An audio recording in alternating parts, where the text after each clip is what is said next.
la différence. Là où tout va mal, comme c'était le cas avec Samuel, il vivait dans une maison où son père spirituel ne pouvait plus écouter Dieu. Son père spirituel, la parole de Dieu, la voix de Dieu était rare en ces moments-là. Et il avait comme des mentors le fils de son père spirituel, qui était aussi de pervers, qui avait déjà tout abandonné, qui avait déjà tout oublié. Les vauriens, d'autres versions l'appellent comme ça. Mais cet enfant de Samuel ne s'est pas souillé. Dans chaque génération, il y a deux gens qui sont mis à part, qui se disent que moi je ne vivrai pas comme les autres. Pendant que tout le monde va se corrompre, moi je vais rester intact, moi je vais craindre Dieu. Et Dieu vient trouver cet homme de Noé. Et je prie aussi que Dieu te retrouve dans cette génération, là où tout est parti au désastre, là où tout est tombé en faillite par le péché. Les gens vivent selon la mode, les gens vivent selon ce qu'ils veulent. J'ai besoin que Dieu vienne trouver quelqu'un d'exceptionnel dans cette génération, qui les craint, quelqu'un en qui son image reste intacte, malgré le péché, malgré tout, mais lui reste intact, il craint. Et au chapitre 8, nous voyons la vie à l'intérieur de l'arche. Ils sont là à l'intérieur de l'arche et Dieu est en train de les sauver, chaque espèce et chaque génération. Combien c'est très bon. Dieu n'a pas puni les gens directement jusqu'à ce que les gens, leur race qu'il devrait épargner soit en sécurité. Je le crois. Je le crois fermement. Que tu ne seras pas puni avec tout le monde jusqu'à ce que Dieu te mette en sécurité. C'est alors que, même pas l'église ne sera pas touchée. Jusqu'à ce que nous soyons en sécurité, c'est alors que Dieu pourra punir cette terre. C'est alors que Dieu pourra juger ce monde. Il y en a qui pouvaient marcher vite, comme les lions. Les lions marchaient si vite. Mais il y en a aussi qui pouvaient marcher lentement, comme la tortue. Mais malgré que les lions avaient marché vite et entré dans l'arche avant la tortue, mais aussi longtemps que la tortue qui marchait lentement n'avait pas encore atteint de l'autre côté, la porte ne pouvait pas se fermer, jusqu'à ce que nous soyons tous en sécurité. Ils n'avaient pas tous le même démarche. Il y en a qui pouvaient marcher vite, les oiseaux pouvaient courir vite et entrer, mais il y en a aussi qui ne pouvaient pas courir, ils pouvaient marcher lentement, mais malgré ça, il fallait que Dieu mette le reste, les gens qui devraient être épargnés, en sécurité pour le salut. C'est ça la démarche que Dieu fait. C'est même ça le salut, être épargné de tout ce qui va frapper les autres là et que Dieu t'amène à son salut. Pourquoi Dieu nous sauve? Pour trois raisons. Premièrement, Dieu nous sauve pour sa main d'œuvre. Dieu ne nous sauve pas seulement parce qu'il a besoin de nous bénir, ni de nous sécuriser. Non, Dieu nous sauve d'abord pour lui. Nous sommes sauvés pour lui. Pas pour nous d'abord, nous sommes sauvés pour lui, parce que Dieu a besoin que nous soyons son instrument qu'il va utiliser sur cette terre dans un but clair de retrouver ceux qui sont perdus, de retrouver l'image de Dieu. La deuxième raison pour laquelle Dieu nous sauve pour la vie éternelle. Dieu nous sauve pour la vie éternelle. Il a besoin qu'on soit sauvé pour la vie éternelle. C'est comme le matabiche que Dieu veut nous donner. Il dit, voilà, vous avez tenu bon, je vous sauve, voilà, entrez dans la maison de votre Père. Alors, au chapitre 9, quand il sort de l'arche, Dieu les libère. Dieu ne nous sauve pas seulement qu'on reste dans l'arche. Il y a un temps que Dieu va nous sauver. Nous sommes en sécurité. Il nous place quelque part. Mais une fois sauvés à l'intérieur, quand il n'y a plus de punition, quand il n'y a plus de jugement, il faut sortir. Après les salis, nous devons sortir dehors. Voilà le travail d'évangélisation, bien-aimés. Après le salut, après l'entrée dans l'arche, Dieu ne nous attend plus dans l'arche. Il y en a des gens qui sont entrés dans l'arche pendant que Dieu leur dit, il est temps de sortir, ils restent toujours dans l'arche. Bien-aimés dans le Seigneur, aussi longtemps que vous resterez dans l'arche, il y a des choses que vous ne verrez pas. Il y a des promesses que vous n'atteindrez pas. C'est lorsque Noé sort dehors que Dieu pouvait lui donner beaucoup de promesses et qu'il pouvait voir encore beaucoup de choses. L'évangélisation est une porte à beaucoup de bénédictions, à beaucoup de biens que Dieu peut nous faire, que Dieu peut nous donner. Ils sont sortis dans l'arche au chapitre 9. Avant qu'ils soient dehors, Dieu dit ceci à Noé, « Soyez féconds, remplissez la terre, multipliez, assujettissez et dominer. Dieu donne la même promesse à Adam. Comme pour dire que le premier là, il a échoué. Je lui ai donné une mission de se multiplier. Je lui ai donné une mission de se féconder pour dominer. C'est ces 5 éléments. Premièrement, il dit, soyez féconds. Deuxièmement, multipliez. Troisièmement, remplissez la terre. Quatrièmement, assujettissez. Et enfin, dominez. Même Dieu au ciel sait que la minorité peut ne pas imposer la domination. Voilà pourquoi il ne commence pas par demander à l'homme de dominer. Il lui commence par lui demander d'abord de se féconder. La fécondation, c'est le premier moyen de la multiplication. Et lorsque nous nous multiplions, ça veut dire que nous devenons de plus en plus nombreux. Et lorsque nous devenons nombreux, nous sommes en train d'assujettir. C'est en assujettissant que nous imposons notre domination. Oui, nous prions pour la domination dans nos églises, mais nous ne sommes pas à mesure de nous multiplier. Je parle de nous les chrétiens. Nous sommes à combien sur cette terre pourvu que nous puissions imposer cette domination que nous cherchons. Père, je veux dominer, c'est nos prières. Seigneur, nous voulons dominer sur cette terre. Nous voulons impacter, nous voulons dominer. Mais combien êtes-vous, chers chrétiens? Dans l'émission qui va suivre, nous allons donner un peu les statistiques et vous allez voir à quel nombre nous sommes les chrétiens et voyez combien le monde est en train de nous envahir. Les gens sont de plus en plus nombreux. Au chapitre 10, quand Dieu dit là-bas, soyez féconds, multipliez-vous, il y a un homme qui s'élève, qu'on appelle Nimrod. Quand Nimrod vient, écoutez ce qu'il fait. Ça, c'est une tragédie de Genèse au chapitre 10, une très grande tragédie. Donc, c'est comme quelqu'un qui vient contredire le plan de Dieu. Quelqu'un qui vient bloquer la mission de Dieu. Bien-aimés dans le Seigneur, j'ai besoin que nous puissions suivre et analyser ensemble, comprendre par la grâce de Dieu cette histoire. Dieu dit, soyez féconds, multipliez, remplissez la terre. En d'autres termes, vous qui gardez mon image, j'ai détruit l'espèce qui n'avait pas mon image. J'ai détruit l'espèce qui m'a trahi jusqu'ici. Mais vous, le restez là. Multipliez-vous. Ne restez pas dans votre coin. Non. Allez dans chaque coin et recoin de la terre. C'est comme ce que Dieu dit aux disciples, allez partout dans le monde et faites de tout le monde les disciples. En d'autres termes, je ne veux pas qu'aucun coin de la terre qu'il n'y ait pas mon image. J'ai besoin qu'il y ait des gens qui me représentent partout. Allez partout dans le monde et représentez-moi. C'est pareil que ce que Dieu demande aux disciples et ce que Dieu demande à Noé. Mais un homme s'élève, il s'appelle Nimrod. Qu'est-ce qu'il fait, Nimrod? Que Dieu détruise les Nimrod qui s'élèvent dans notre génération. Regardez ce que Nimrod fait. Il dit, venez, venez, venez, venez. Nous allons construire une tour de Babel dont le sommet va toucher jusqu'au ciel. Pourquoi? Première raison. Pour qu'on ne soit pas dispersé sur la terre, qu'on reste au même endroit. Dieu qui attend, c'est que cette génération qui venait d'être sauvée, la génération qui vient de l'arche, la génération qui avait l'image de Dieu, la génération du reste, soit répandue sur toute la terre, lui vient dire, ne nous répandons pas sur toute la terre, bâtissons le monument, restons ensemble, ne nous répandons pas. La deuxième des choses qu'il dit, pour qu'on se fasse un nom. Qu'on se fasse un nom, que notre nom soit tellement grand sur la terre, que nous soyons connus, que nous soyons connus. Le plan de Dieu était quoi? Est-ce que l'homme soit connu ou bien que lui soit connu?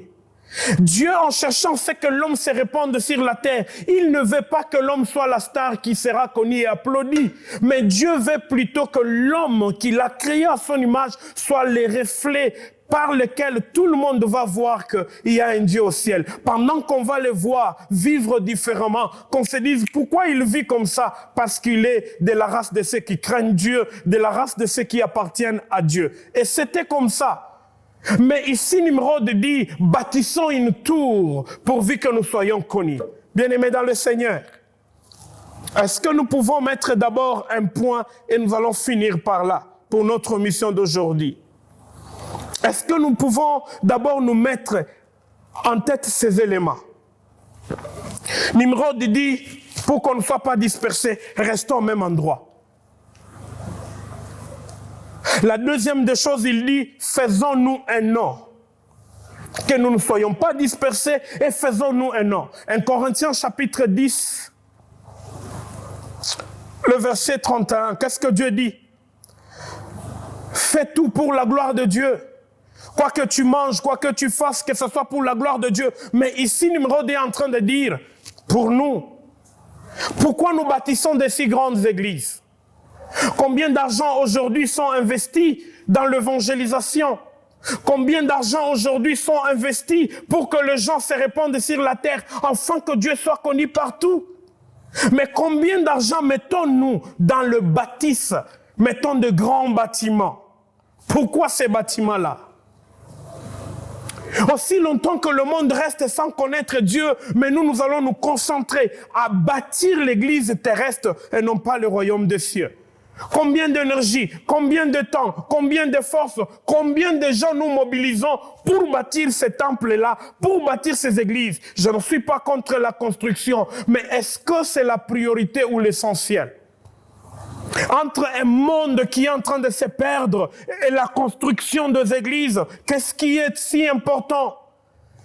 Qu'est-ce qui doit venir en priorité? Qu'est-ce qui est essentiel? Les gens sont en train de perdre la vie. Les gens sont en train de mourir. Le monde est en train de courir à sa perdition. Mais nous allons investir beaucoup.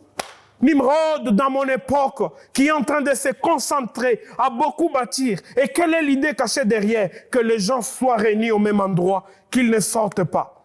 Combien d'évangélistes avez-vous dans vos églises? Dans nos églises, voulais-je dire, combien de gens sont mobilisés pour aller répandre le royaume de Dieu partout sur la terre, comme Dieu nous l'a demandé? Combien de gens sont capables d'aller? Combien d'argent, voulais-je dire aussi, combien d'argent mettons-nous en jeu? Combien de paniers sont dans nos églises pour dire que ces paniers vont contribuer à la mission, à l'évangélisation, à envoyer que les gens partent? Combien? Est-ce que ce n'est pas Nimrod à notre époque? Est-ce que ce n'est pas Nimrod déguisé que nous sommes en train de vivre avec? Pendant que Dieu dit, soyez féconds, multipliez-vous. Mais nous préférons ne pas nous multiplier. Nous préférons plutôt bâtir pour qu'on ait les noms. Pour que notre nom soit grand. Quoi que vous fassiez, faites tout pour la gloire de Dieu. La pensée divine de Dieu était créer l'homme à son image. L'homme et la femme, il les bénit. Il dit, soyez féconds, remplissez la terre, multipliez-vous. Mais ce n'est pas le cas. Ce n'est pas le cas. Combien de chrétiens sont capables de se multiplier? Combien aujourd'hui sont capables de se multiplier? C'est ici que Dieu nous lance un appel. C'est ici que Dieu s'associe à l'homme.